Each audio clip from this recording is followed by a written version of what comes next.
what was happening in that moment when you said you could withstand it? Like, what do you mean by that? Just hyper focused on what I can do, I guess, to manage his emotions. Okay. Now we're getting somewhere, people.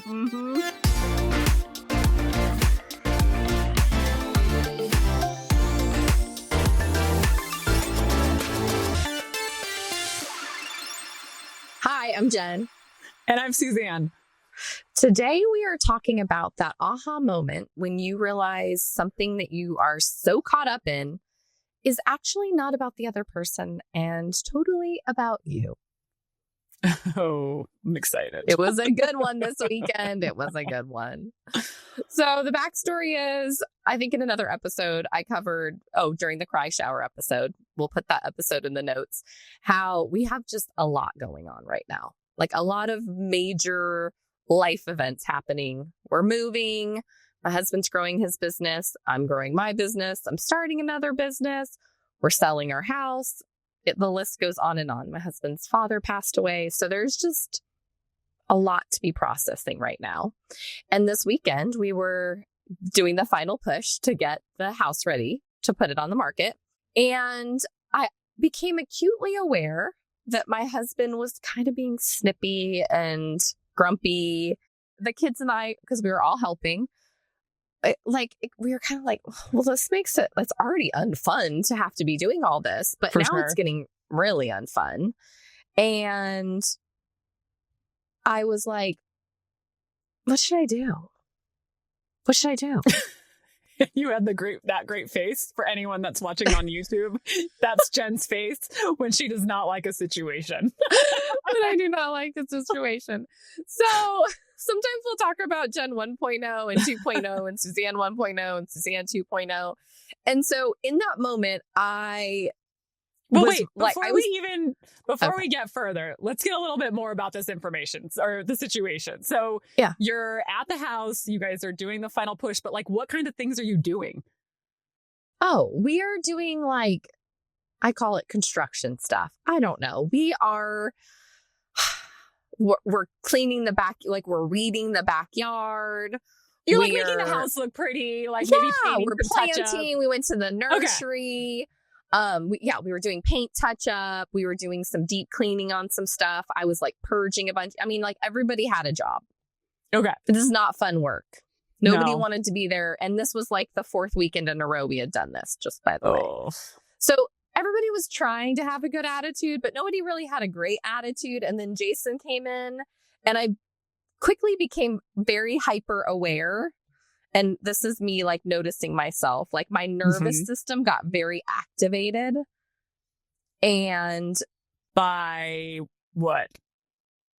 Just him being in I'm going to air quote it, a bad mood.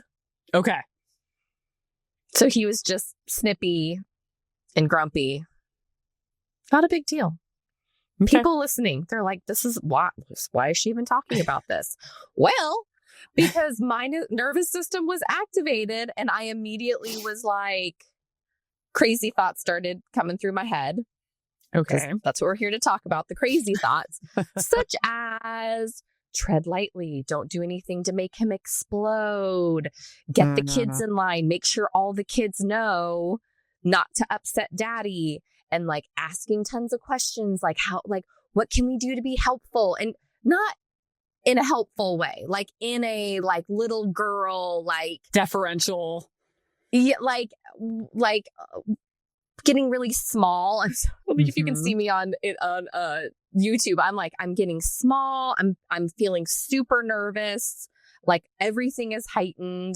I'm paying attention to everything. The whole mood of the day and of the family starts. You can start feeling the intensity. You can start feeling the anxiety, I guess is the best word I could explain it. And all I wanted to do was to make it end. And in the past, there were two ways to make it end. I would just continue to shrink and just basically do everything I could to withstand the storm, if you will, the tensions, the whatevers. So when you say that, you were just kind of quiet, you were what was happening in that moment when you said you could withstand it? What do you mean by that? just hyper focused on what I can do, I guess, to manage his emotions. Okay. Now we're getting somewhere, people. Mm-hmm. And then the other option would be to be like hands on hips. Hey, you can't treat us like this. You need to and be accusational and more like an outburst, but like there's no solution in mind. Yeah, so it was either you were going to play super small or you were going to come out swinging. There was no middle ground. No, and there was no neither one has a solution. Sure. And so I'm in the moment and I'm like, oh, whoa, okay, hold on.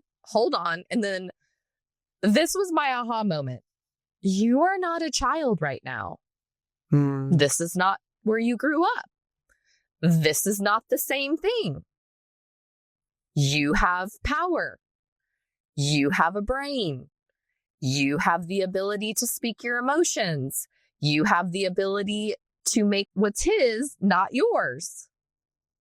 And I was like, what is happening right now? I'm still cleaning and I'm like, what is happening right now? Right? Like I'm having this whole thing and I'm like, oh my gosh, I'm telling my kids, like, what kind of crazy is going on? I'm telling my kids to like just lay off so daddy doesn't get upset. What in the world is happening? Yeah. Or that you are modeling just flying off the handle. So with no solution in mind. Those were the two previous things that you were modeling. Yeah. So I'm like, boom. I was having basically a flashback, I realized, of things that happened in our childhood, of when one person was unhappy, the weather of the entire family system was completely affected, and our whole job was to make that person happy again at all costs. What can we do to make the person happy again? And I had basically taken, because I think it was similar in the fact that I think it was really triggered because we were doing stuff around the house and it was the family. And I think my like boom, like thing that hit me, and it hit me even more after the fact, was I was literally taking like a trauma, let's just call it, and a pattern of behavior and putting that over like present day. And I was treating Jason like a person from my past. I was treating myself like a child who was in fact powerless and who didn't have options and who couldn't speak up for herself and was basically told what to do. And you just need to survive the day or the whatever. And then it was like the realization, like, Jen, this is not what's happening right now. Jason has a lot of stuff going on and he's working through it. He's processing it. He's in his own mind. Is it a bummer he's snippy and grumpy? Yeah. Is it okay for him to take it out on you and the kids? No. Okay. Hey, I know you got a lot going on. You're being really grumpy and snippy with us right now. I realize this is like your day job and you know everything that's going on with all things construction, but the rest of us, we're just doing the best we can. We're having good attitudes. We're all on the same team. Like, I know you have a lot going on, but like, could you not take it out on us? Or like, could you, I don't know, just be mindful of it. Like, I love you. Go take a walk, go do something and kind of find it again. Like, it wasn't like, you're being a jerk and you're doing this. Sure. Like, you. And then it's just sitting in the uncomfortable of that, because that's like not something I'm used to do. Like, I'm used to doing in that situation that I brought from childhood. Right. And the kids watched me do it and they're kind of still kind of skedaddling. Right. Like, that's the only way. It's like, everyone's like, ooh, what should we do? And they're looking at me and I'm like, oh, they're not really skedaddling. Okay. So we dodged that bullet. And they're kind of looking at me like, what's going on with Dad? And I was like, you guys, we all know what's going on. Dad's stressed out and processing a lot of stuff. This is not fun. He's dealing with his own stuff. This has nothing to do with us. I've asked him not to take it out on us, but short of that, like, this has nothing to do with us. Continue. This is fine. You're doing a great job. This, just this like showing them that like, just because somebody's in a bad mood, whether it's me or Jason, your parent is in a bad mood, does not need to affect the whole family. It does not need to be a weather system, which is the only way I know how to explain it. Yeah. Because it affects like every cell in your body and every interaction and I know you know what I'm talking about, but am I doing a good job of explaining it? Yeah, I think every person, including likely our friend listening, you've had a situation where you felt like you couldn't speak up, whether that's Christmas dinner and the whole family comes over and there's always that weird uncle that everyone's like, you just need to be quiet, or, just ignore him if he says something rude. I mean, we've all been there where whatever family dysfunction. Yeah. There's like, everybody's got a tad of the dysfunction. But a tad of the dysfunction. But I think what's important, what I'm hearing, is that you stopped and realized that you had power in the situation. Because I think we oftentimes all feel so powerless and you don't know where it's coming from. And your body's reacting differently than your logical thoughts should be. And you're kind of like frozen in that moment. And what I'm hearing from you is like you were frozen in that moment and your heartbeat's going and you're wondering like, why do I feel this way as you're scrubbing and cleaning your little Cinderella? Yeah. Like my body was taking over. Like it was such a powerful body response that I was like, oh, okay, and it took a minute to realize that it had arrived.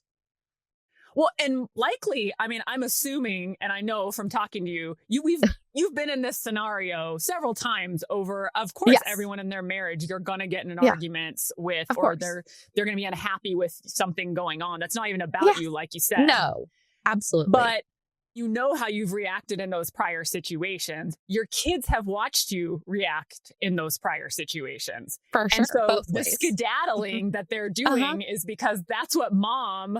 we're uncomfortable. We don't know what to do. And mom's going to make us uncomfortable because she's either just going to be quiet and tell us, like, pet us on the head and just be like, be quiet because dad needs quiet because she's uncomfortable, or she's going to get real sassy. Which is uncomfortable for everybody. Uncomfortable too. So I think though, like, if we just stop and acknowledge for our friend listening, like, it took us a while to recognize that fear of what that was, when your body takes over and it starts having a reaction that you don't know about. And to me, that's the key of what I'm hearing here, amongst also addressing the uncomfortable. To me, it's those two things of, if you start to feel your body reacting like that, take a beat. You're like, whether you keep scrubbing, just keep swimming, right? Like, or whatever you're doing, I think it's taking that beat. And then that gave you an opportunity to think, oh, like, whoa, where's this coming? And then, like you said, you have like the flashback. And then what I thought was really neat in your story was that you acknowledged the way that you'd behaved before. You acknowledged that those were not ways that you wanted to continue to behave. So instead, you're able to say, like, put some space in between you and the situation and say, is this really about me? Like, is this something I need to be addressing? Or is this something that I can just say, hey, like, this isn't okay. I don't like, I'm uncomfortable. And you're going to be uncomfortable in either of those scenarios.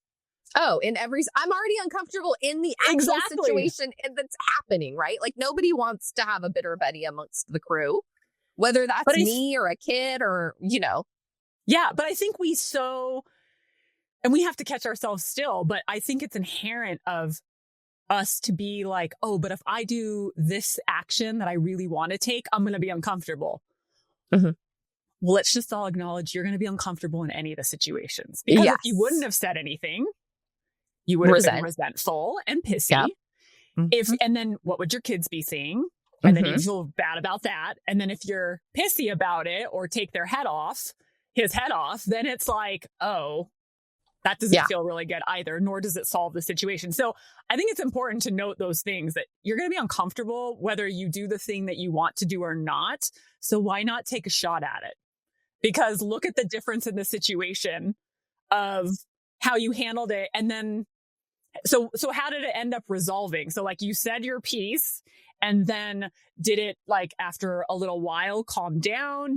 Or did you just sit in the uncomfort and then just move on? Like what Yeah, eventually, we just what kind was of sat in the uncomfort, and the kids and I went back to acting normal and laughing and like whatever, and just acted our normal selves. And we had dinner planned as like a treat to us to go have some steak. So that was exciting. Ooh, yep. And then the following morning, Jason and I were together, and he was like, I'm really thankful that you said something to me because I didn't even realize I was doing that.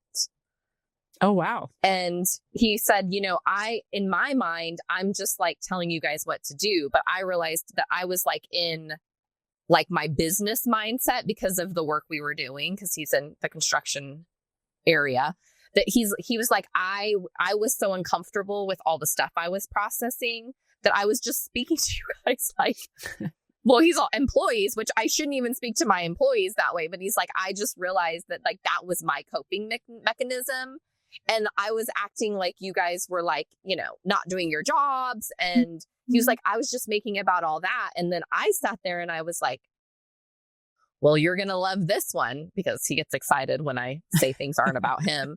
And he's like, why am I going to love this? And I'm like, well, I realized that I've spent 10 years, over a decade, well, almost 15 years, making those situations, like those exact situations, about you.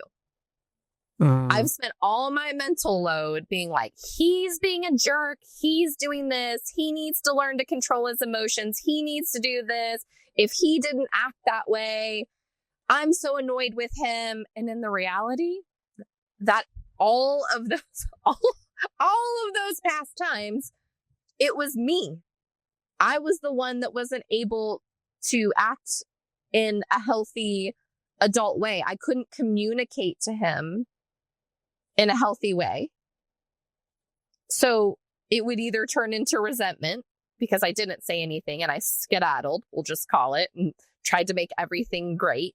Or on the occasion, because this was rare, I would blow up and be like, you suck, and you this, and you that, and you're the problem, and you, right? So just like you said, the explosive.